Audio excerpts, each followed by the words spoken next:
부제목은 이스라엘을 쫓아내야 이삭이 자유를 누린다. 성경은 갈라디아서 4장 21절부터 5장 1절까지의 말씀입니다.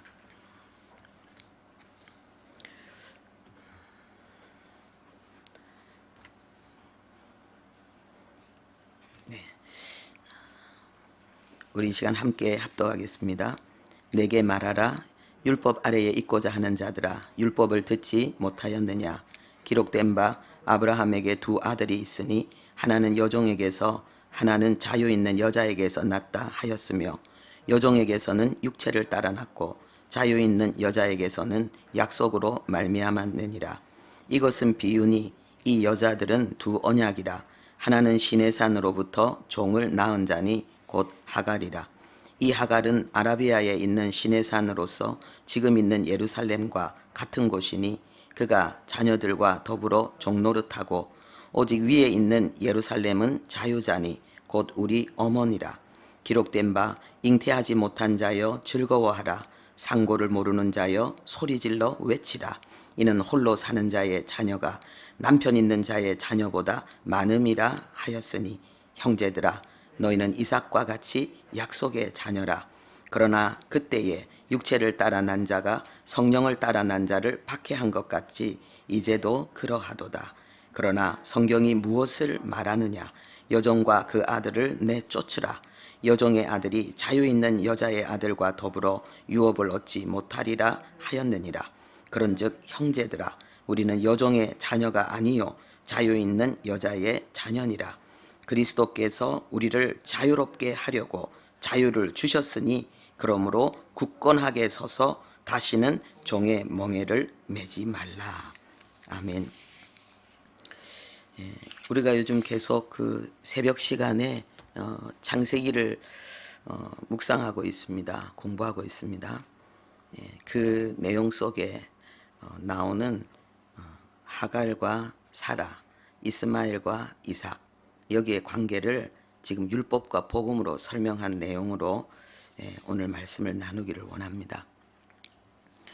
우크라이나와 러시아의 전쟁이 더 격렬해지고 있습니다.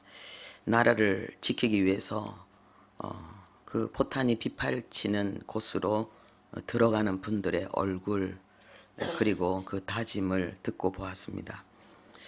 그리고 세계 곳곳에서는 러시아인들까지도 전쟁을 반대하는 강한 목소리를 내고 있습니다. 정말 그 하나님의 긍휼과 자비를 구할 수밖에 없는 상황입니다. 그런데 우리 인생이 이 다툼과 전쟁, 그리고 고난과 위험이 언제 덮칠지 모르는 그런 위험한 광야의 삶을 살고 있다는 것을 우리는 거듭 확인하고 있습니다. 그래서 하나님께서 우리에게 주시는 영원한 보호, 위로, 소망이 얼마나 더 소중하고 그것이 얼마나 더 감사한지 절감하게 됩니다. 오늘 설교 말씀을 통해서 하나님과 우리가 더 가까워지고, 그리고 하나님 안에서 카이로스의 위로와 평안을 누리는 그 은혜가 있기를 축원합니다. 오늘 설교 본문 속에 나오는 중요한 단어가 있습니다. 이삭과 이스마엘, 그리고 자유와 종, 복음과 율법, 이 단어들을 여러분들이 꼭 기억하시기 바랍니다. 오늘 설교는 먼저 두 여자와 두 아들에 대한 이야기, 그리고 그 다음에 이 두 여자와 두 아들이 율법과 복음으로 어떻게 연결되어져 있는가, 그래서 율법과 복음을 비유하는 그 부분을 두 번째로 살펴보고요. 그리고 세 번째로는 이스라엘이 이삭을 희롱하는 이것이 우리에게 어떤 교훈을 주는가, 이 세 번째 내용으로 말씀을 드리도록 하겠습니다. 먼저 두 여자와 두 아들은 아브라함의 두 아내와 두 아들을 이야기합니다. 사라와 하갈, 이스마엘과 이삭이죠. 사라는 아브라함의 아내입니다. 그런데 아이를 낳지 못하는 문제를 가지고 있었고, 그래서 여종 하갈을 통해서 아이를 가져려고 했다가 또 봉변을 당하기도 했습니다. 그렇지만은 90세에 믿음으로 잉태의 힘을 얻어서 기적 기적의 아들 이삭을 낳게 됩니다. 그런데 이 어린 이삭이 이스마엘에 의해서 희롱당하는 것을 보고 이 이스마엘을 내어 쫓으라고 남편에게 요구하는 아주 강단 있는 여자였습니다. 그런데 이것이 사라의 개인적인 의견과 감정이 아니었고 하나님의 깊은 계시의 뜻이 있었다는 것을 보고 믿음의 여인일 뿐만 아니라 성령의 감동을 받는 여인이라는 것을 우리에게 알려주고 있습니다. 하갈은 왕과 같은 족장 아브라함의 가정의 왕비와 같은 사라의 여종이었습니다. 그런데 그 사라의 권유로 아브라함의 자식을 잉태하게 되자 사라를 멸시하다가 그 사라의 미움을 받아서 또 아주 고초를 겪기도 했습니다. 그런데 그 쫓겨나서 광야에서 괴로움을 당할 때에 하나님을 직접 만나고 그리고 하나님의 은혜를 입고 돌이켜서 다시 사라의 그 여종으로, 그래서 사라를 여주인으로 섬기는 위치로 돌아왔고 그리고 이스라엘을 낳게 됩니다. 이스마엘을 낳게 됩니다. 그럼 이스마엘은 누구냐? 아버지 아브라함이 86세 때에 애굽의 여종 하갈에게서 낳은 육신의 장자입니다. 그런데 14세 때에 여주인 사라가 낳은 아들, 저 때는 그 중요한 잔치 때에 그 아들을 멸시하며 괴롭히다가 어머니와 함께 광야로 쫓겨나게 됩니다. 그런데 그 위험한 광야에서 하나님은 그를 구원하시고 그와 함께 하셔서 그에게 또 가정을 그리고 민족을 이루는 복을 허락하셨습니다. 이삭은 아브라함이 100세 때에 믿음으로 낳은 기적의 아들이고 영적인 장자입니다. 그리고 하나님은 이 아브라함과 언약을 이삭과 언약을 맺으셨고 그래서 지금도 아브라함과 이삭과 야곱의 하나님이라고 불려지고 있습니다. 여러분들이 창세기를 이렇게 몇 시간 동안 새벽 또 설교를 통해서도 많이 듣고 묵상하면서 여러분들이 읽을 때에 많은 의문들이 생겼다는 얘기를 들었습니다. 그런데 우리가 성경을 읽다가 의문이 생기는 바로 그것이 중요한 하나님의 복음의 비밀, 사람의 생각으로는 이해할 수 없는 깊은 하나님의 그 섭리, 하나님의 지혜가 거기에 들어있고 여러분이 받을 축복이 바로 거기 들어있습니다.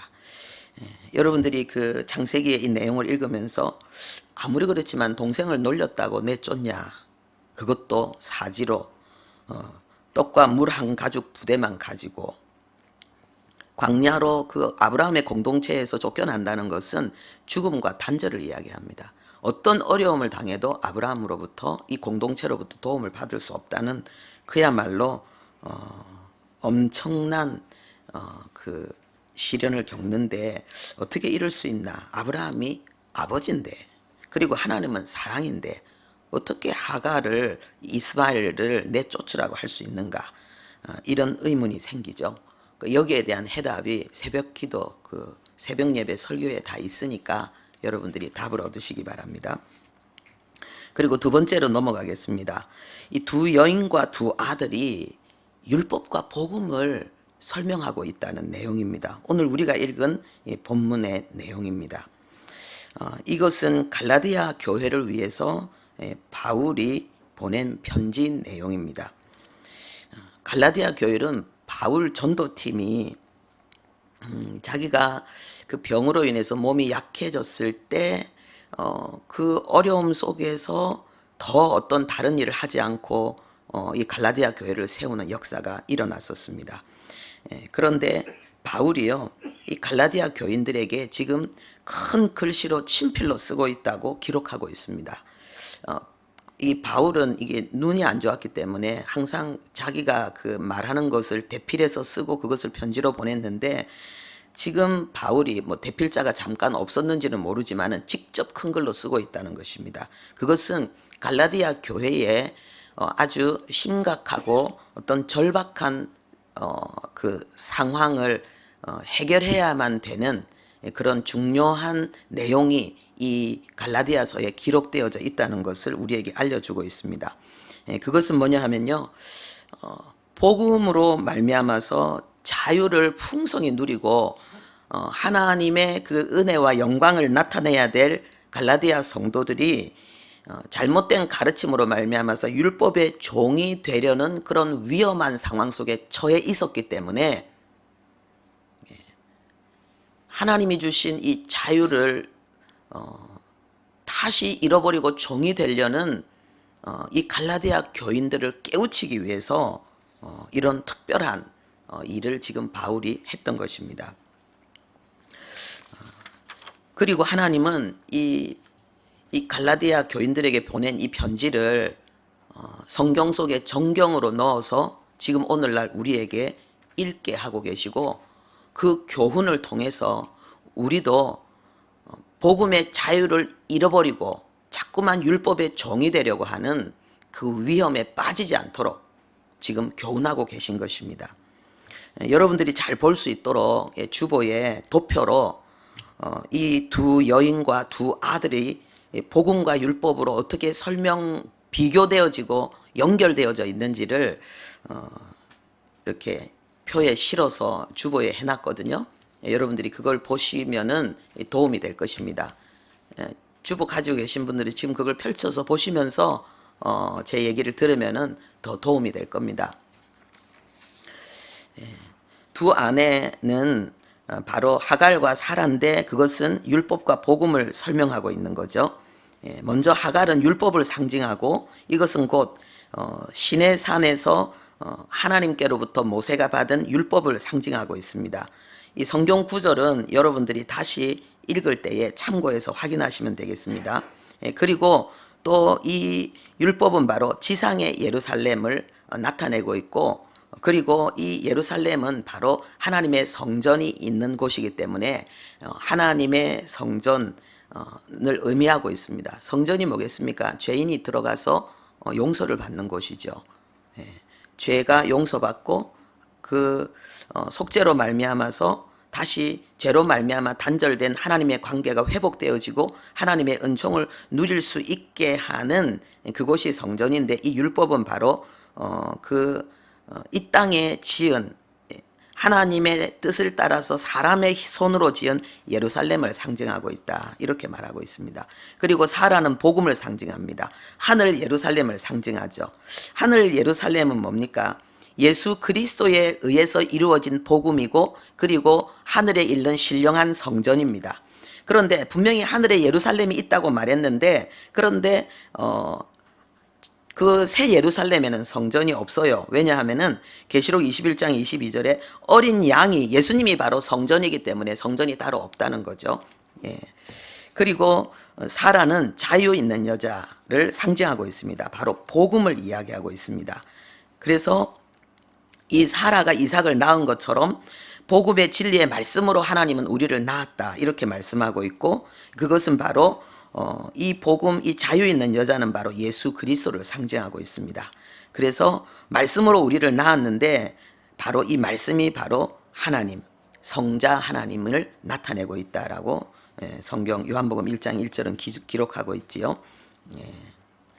그래서 이 율법은 계집종인 하갈을 상징하고 있고, 그리고 이 복음은 자유의 여인, 여주인 사라를 상징하고 있습니다. 그런데 하갈이 사라의 종이었잖아요. 그것처럼 율법은 복음에 종속되어져 있습니다. 그래서 이 율법은 약합니다. 복음은 강합니다. 그리고 우리가 복음으로 말미암아서 이 율법을 넉넉하게 살아내고, 그리고 넉넉하게 열매 맺을 수 있다는 것을 우리에게 하나님은 가르치고 있는 것입니다. 이 복음의 능력을 여러분들이 맛보시는 그런 환희와 감격이 있기를 바랍니다. 두 아들은 이스마엘과 이삭에 대한 이야기죠. 이스마엘은 여종에서 난 자라고 했습니다. 그래서 이 여종에서 난 게 뭡니까? 육체를 따라 났다는 거죠. 육신의 생각으로, 육신의 힘으로 낳은 아들이라는 거죠. 여기에 대한 부분은 좀 이따가 또 설명이 더 되겠습니다. 그런데 이삭은 자유 있는 여자에게서 난 자라는 거예요. 종이 아니라는 것입니다. 그러면은 어떻게 그 사라를 이야기하는데 그 사라가 어떻게 이 이삭을 낳았습니까? 약속을 따라서 낳았습니다. 그래서 이삭은 약속을 따라 난 자, 하나님의 약속, 하나님의 신실하심의 열매, 어떻게 성령으로 난 자를 이야기합니다. 성령의 능력으로 낳았다고 낳습니다. 그래서 히브리서 11장에는요. 이 사라가 믿음으로 말미암아 잉태한 힘을 얻어서 이 이삭을 낳았다 그랬는데 이 잉태한 힘이 바로 성령의 능력입니다. 우리의 믿음을 통해서 성령의 능력이 역사하고 새로운 인격과 육신과 삶의 결과들이 나타난다는 것을 우리에게 알려주고 있습니다. 그리고 그리스도인은 이삭과 같은 약속의 자녀다. 그렇게 설명을 하고 있습니다. 율법은 좋은 것이고 선한 것이지만은 우리를 영원히 속박하는 것입니다. 왜냐하면은 우리는 율법을 온전히 지킬 수 없는 한계를 가지고 있기 때문에 그렇습니다. 우리 안에 그 원죄가 해결되어지지 않고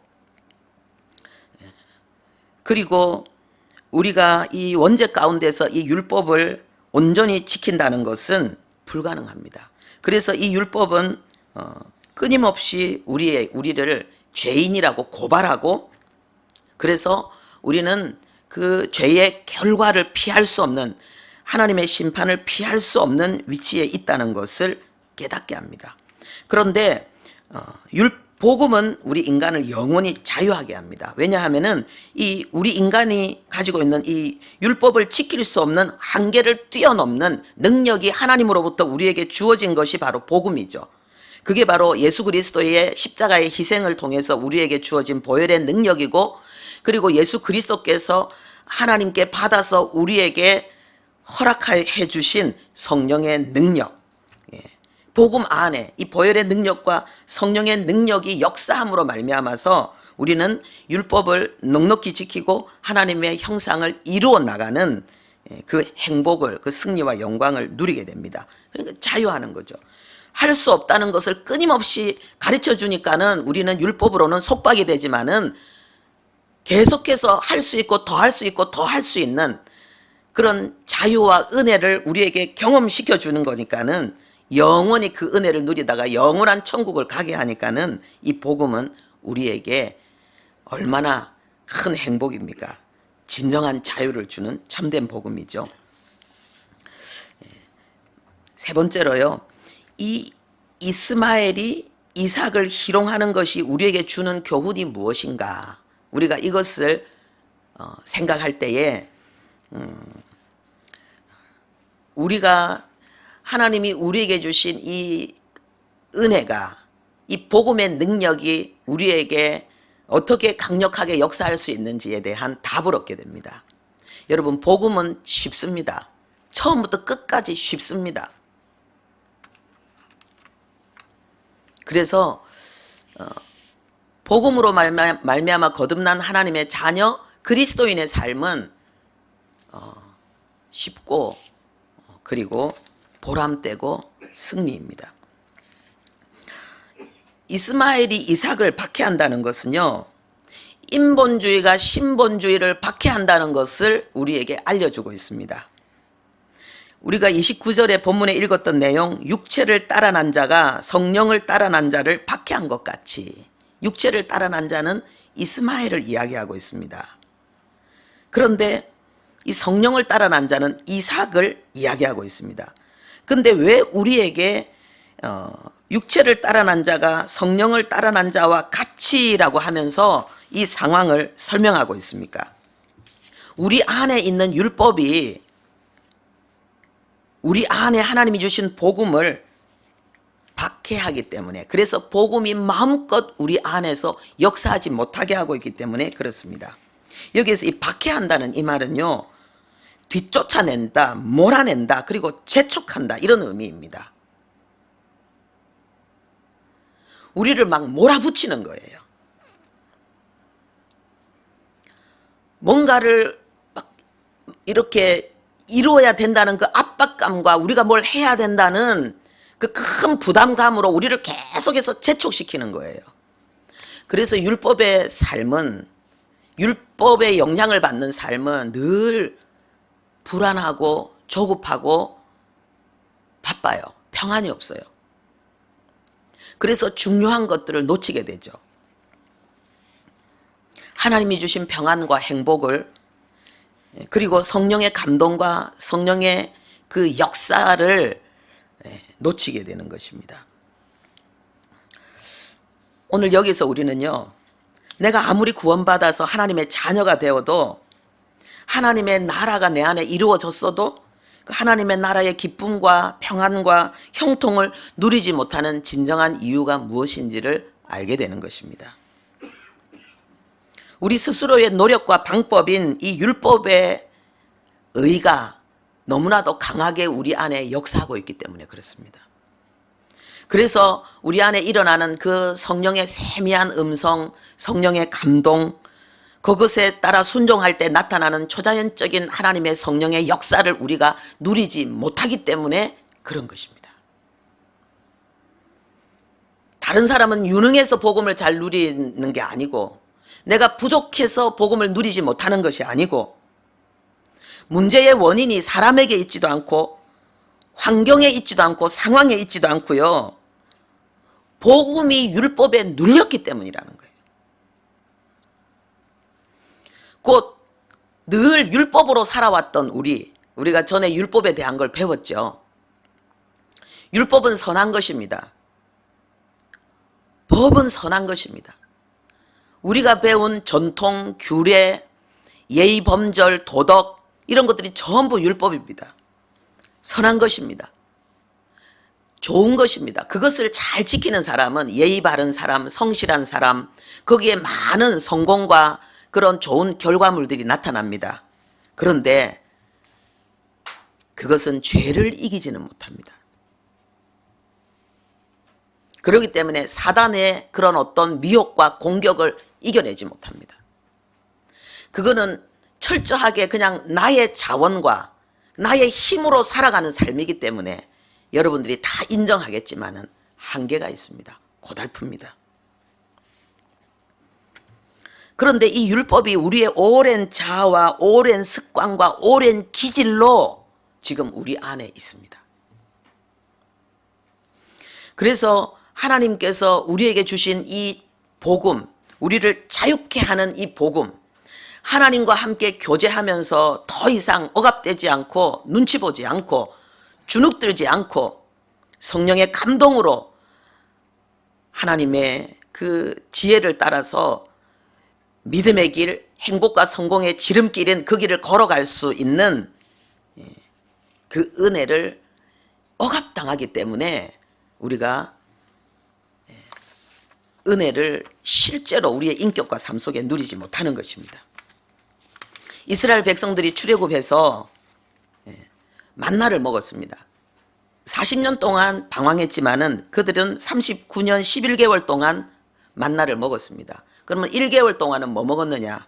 그들이 애굽에서 나올 때 가지고 나온 그 양식을 먹었습니다.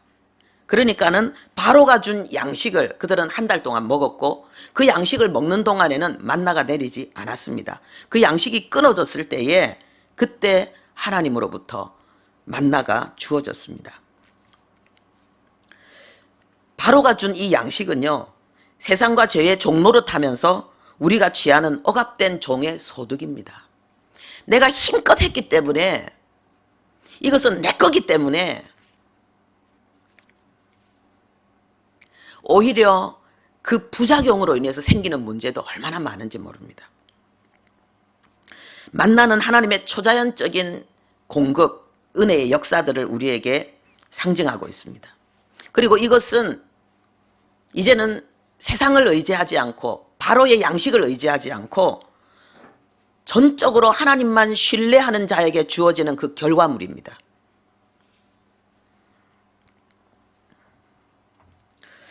우리 안에 그 하나님을 의지하는 이 신본주의를 방해하는 것, 그것은 내 힘과 방법으로 살아가려는 내 인간적인 노력과 결과물로 지금까지 살아왔던 내 체질이 되고 내 기질이 되어졌던 내 인본주의입니다. 이스마엘이죠. 그래서 하나님이 이스마엘을 내쫓으라고 말씀하시는 것입니다. 너의 인본주의를 내쫓으라는 것입니다.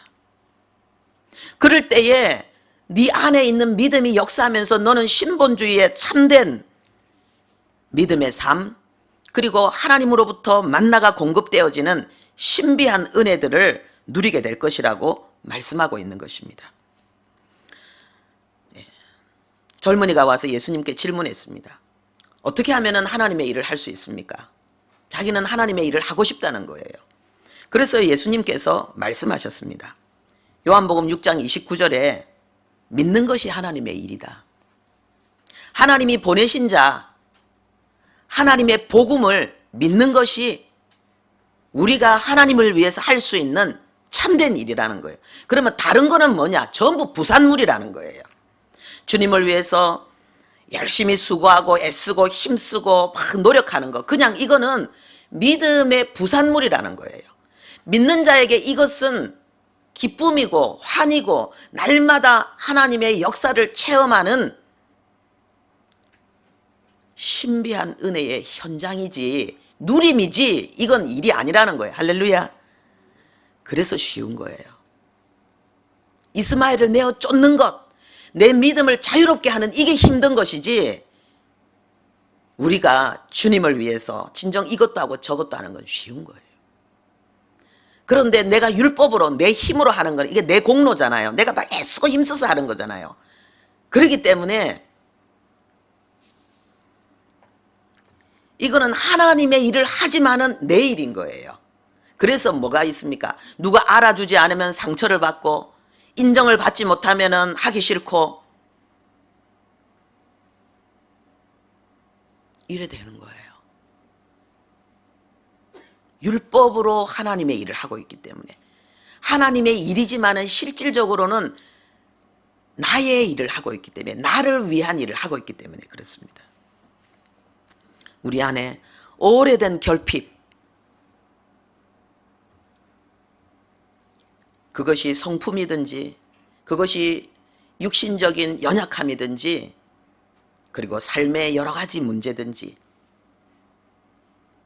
이 고통을 끝내는 비결은 우리 안에서 이스마엘을 내어 쫓는 것입니다. 아브라함은 이스마엘을 단번에, 육신의 이스마엘을 단번에 내어 쫓을 수 있었지만은 우리 안에 있는 이 영적인 이스마엘은 계속 쫓아내야 되는 것입니다. 그래야지 우리 안에 있는 이삭, 이 믿음이 계속해서 성장하고 계속해서 성장하는 것입니다. 이것이 바로 성화, 하나님의 형상이 우리에게 나타나는 것입니다. 질문하겠습니다. 이스마엘, 우리 안에 있는 이 인본주의를 어떻게 내쫓습니까? 계속 이걸 내쫓아야 되는데 어떻게 내쫓습니까? 그것은요, 아브라함이 어떻게 이스마엘을 내쫓았는지를 통해서 답을 얻을 수 있습니다. 어떻게 내쫓았습니까? 사라가 내쫓아라 해도 자기는 고민했습니다. 내쫓는 것이, 사라의 말대로 내쫓는 것이 옳은지, 아니면 이스마엘을 설득하고 어떻게든지 같이 그냥 가르쳐서 그렇게 하면 안 된다고 이렇게 하는 것이 옳은지 고민했던 거예요. 그리고 이스마엘을 내쫓으면 이건 죽음이에요. 너무 불쌍한 거예요. 불안한 거예요.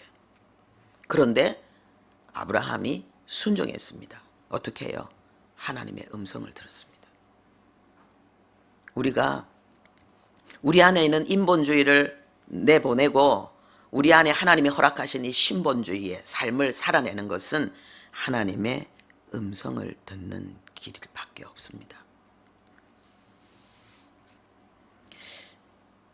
하나님의 음성을 듣자마자 믿음이 생기고 지혜가 생긴 것입니다.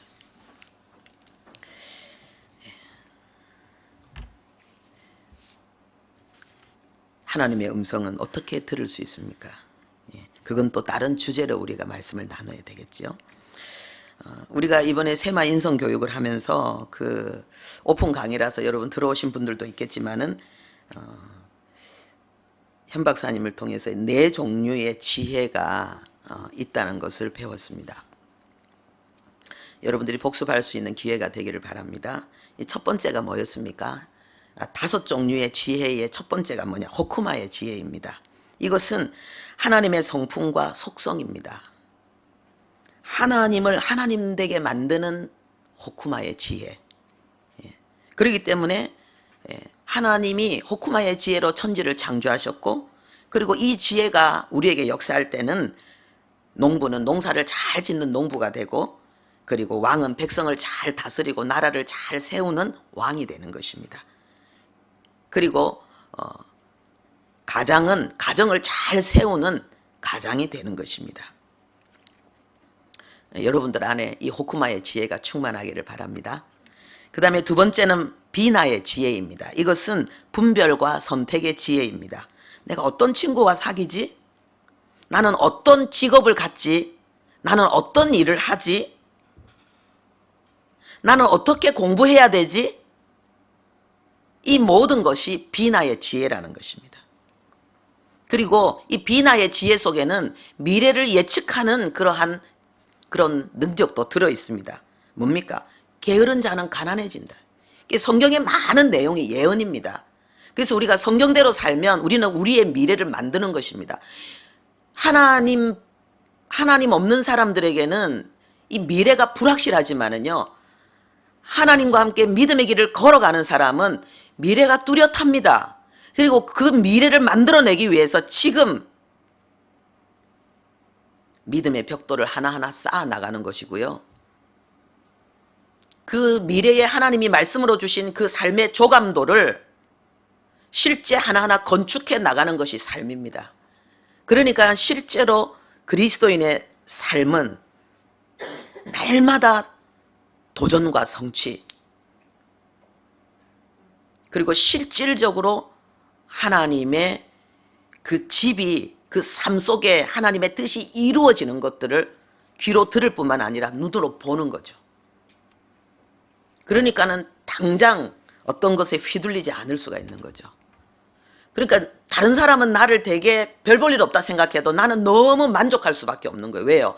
내 삶에 대한 청사진을 이미 보고 있고, 그리고 그것을 지금 실현해 나가고 있기 때문에, 하나님으로부터 인정이 있고 칭찬이 있기 때문에 당당한 거예요.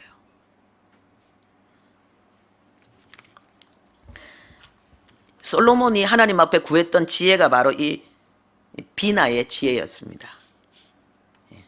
슈르드의 세 번째는 슈르드의 지혜입니다. 이것은요, 악의 덫에 걸려서 피해를 입지 않는 지혜입니다. 지금 우크라이나가 러시아의 공격을 받아서 얼마나 고통을 당하고 있습니까? 아파트가 무너지고 사회의 중요한 기반 시설들이 파괴되어지면서 그들은 캄캄하고 춥고 두려움에 벌벌 떨고 있고 죽어가고 있습니다. 사단이 하는 일입니다. 사단은요, 도둑질하고 죽이고 멸망시킵니다. 여러분의 삶 속에도 사단은 여러분의 소중한 것들을 빼앗아가려고 끊임없이 역사하고 있습니다. 그래서 우리에게는 그 악의 덫에 걸려들지 않는 슈르드의 지혜가 필요한 것입니다. 그런데 이것은 인본주의를 버리는 만큼 우리 안에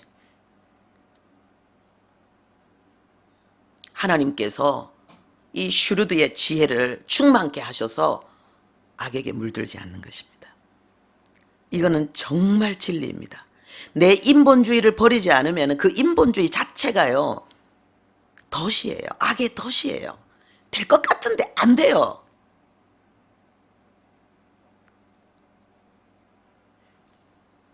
그런데 신본주의로 가면 안 될 것 같은데 돼요.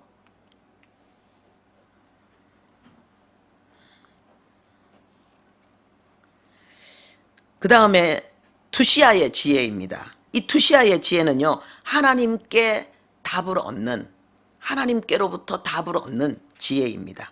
이 투시아라는 쿤이란 말에서 나왔는데 뭐뭇을 바로 세운다, 이런 뜻입니다.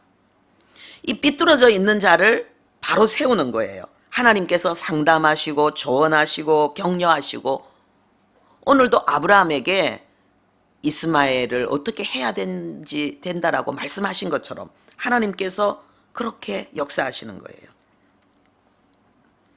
아브라함은 하나님의 음성을 듣고 이 투시아의 지혜를 얻어서 삐뚤어진 가정을 지금 바로 세운 것입니다. 여러분들에게도 우리에게도 이런 지혜가 있기를 바랍니다. 다섯 번째로 다스의 지혜입니다. 이것은 우리 인간적인 경험을 통해서 우리에게 쌓이는 지혜입니다. 여기 청소년들, 청년들 힘을 내십시오. 여러분들이 지금 많은 그런 걱정이 있고 근심이 있고 불안과 두려움이 있을 것입니다. 그래서 내가 좋은 직장을 구할 수 있을까? 나는 내가 꿈꾸는 대로 내가 지금 바라보고 감탄하는 저 멋진 사람들처럼 나는 그렇게 멋진 삶을 살아낼 수 있을까? 나는 좋은 사람과 결혼할 수 있을까? 나도 차를 탈 수 있을까? 집을 가질 수 있을까? 여러 가지 여러분들이 고민을 할 것입니다. 그런데요, 하나님과 함께라면 여러분이 상상할 수 없는 미래가 여러분을 기다리고 있습니다. 여러분의 현재의 어려움들은 여러분들의 그 상상할 수 없는 미래를 위해서 하나님이 여러분에게 다스의 지혜를 주고 계신 것입니다. 지금 벗어날 수 없는 어려움, 그런 고통을 겪고 계신 분들 용기를 내십시오. 여러분들이 하나님 안에서 그 어려움들을 극복하기 위해서 몸부림치고 있을 때에 여러분에게 호쿠마의 지혜와 비나의 지혜와 슈르드의 지혜와 투시아의 지혜와 다스의 지혜가 여러분에게 지금 부어지고 있는 것입니다. 그래서 인생은요, 위대한 것입니다. 위대한 일을 이루어서가 아니라 살아내는 것이 위대한 것입니다. 하나님을 의지하시고 버티십시오. 여러분 속에 있는 이스마엘을 몰아내고 이스라엘의 정체성으로 무장하시고 복음의 자유를 누리십시오. 믿음을 굳건히 하십시오. 우리가 읽은 본문 27절에 잉태하지 못한 자여 즐거워할지어다 그랬습니다. 여러분 질문하겠습니다. 왜 하나님은 열국의 아버지가 되는 아브라함의 아내를 아이를 낳지 못하는 사라로 선택하셨을까요? 많은 여자가 있었을 텐데, 믿음 좋은 여자가 많았을 텐데 왜 하나님은 사라를 선택하셨을까요? 그 사라에게는 아이를 낳지 못하는 결정적인 문제가 있었는데, 그 문제가 있었기 때문에 사라는 아브라함의 아내가 될 수 있었습니다. 사라는 아이를 낳지 못하는 평생 동안 몸종인 하갈에게까지도 수모를 당할 만큼 얼마나 많은 열등감과 고통과 그 상처가 있었겠습니까? 그런데 그 모든 것은요, 그 여인이 열국의 어머니가 되는 그 중요한 조건을, 그 믿음을 키우는 씨앗이 되었습니다.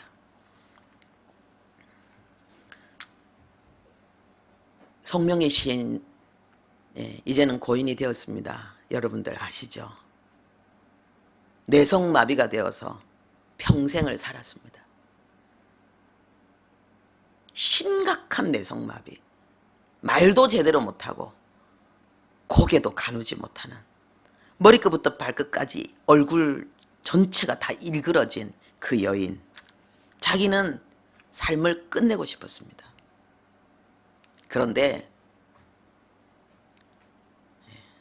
하나님께 자기의 삶에 대해서 질문해 보기로 작정했습니다. 하나님의 은혜를 구해 보기로 작정했습니다. 그리고 이 여인은 새롭게 탄생됐습니다. 그 여인은 이삭을, 자기 자신을 이삭으로 낳은 것입니다. 믿음을 통해서 뇌성마비로 평생 외롭게, 때로는 슬프게, 연약하게 누군가에게 짐이 되어질 수밖에 없는 그 인생이지만은, 그녀는요, 많은 사람에게 위로를 주고, 그리고 많은 사람에게 용기를 주고 힘을 주고 하나님의 비밀을 전하는 선지자와 같은 삶을 살았습니다. 그 여인이 만든 그 아름다운 시는 노래가 되어서 우리도 많이 불렀습니다. 그 여인이 노래한 그 가장 중요한 주제는 뭐냐 하면요, 하나님은 공평하시다는 것이었습니다. 하나님은 공평하시다는 거예요. 평생을 뇌성마비로 힘들게 살았던 그 여인의 영혼이 노래하는 것은 하나님은 공평하시다는 거예요. 왜요? 나는 남이 가진 것이 나에겐 없다. 다른 사람이 가진 건강도 없고 물질도 없고 나는 힘도 없다. 그렇지만은 공평하신 하나님은 남에게 주지 않은 것을 나에게 주셨다. 이걸 노래한 거예요. 그래서 공평하신 하나님을 노래했습니다. 여러분, 왜 하나님은 나에게 이것을 주지 않았는가? 그리고 나의 것을 빼앗아 갔는가? 여러분의 고통과 슬픔에 대해서 오늘 하나님이 하시는 말씀이 있습니다.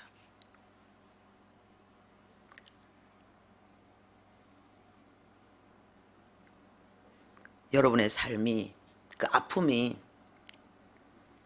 하나님께 드려질 때에 여러분은 기적이 되고 그리고 노래가 될 것입니다. 하나님을 의지하십시오. 용기를 내십시오. 그리고 다시 일어나십시오. 기도하겠습니다. 우리의 삶이 얼마나 소중한지, 우리의 삶에 위로와 소망과 회복을 주기 위해서 독생자 외아들을 십자가에 희생시킨 아버지, 그 사랑이 우리 안에 지금도 계속 역사함으로 우리의 매일 삶 속에서 하나님의 사랑을 경험하게 하시고 하나님의 역사를 경험하게 하셔서 우리의 삶이 노래가 되고 하나님의 역사가 되도록 우리를 이끌어 가시는 아버지, 우리의 아픔과 상처와 우리의 불가능한 문제가 하나님의 손에 들려져서 기적이 되고 노래가 되는 하나님의 이 영광으로 오늘 부르시는 아버지, 나가게 하옵소서. 우리의 남은 생애는 하나님의 노래가 되고 하나님의 영광이 되고 누군가에게 소망과 그리고 용기와 도전을 주는, 도전의 용기를 주는 기적이 되게 하옵소서. 예수님의 이름으로 기도합니다. 아멘.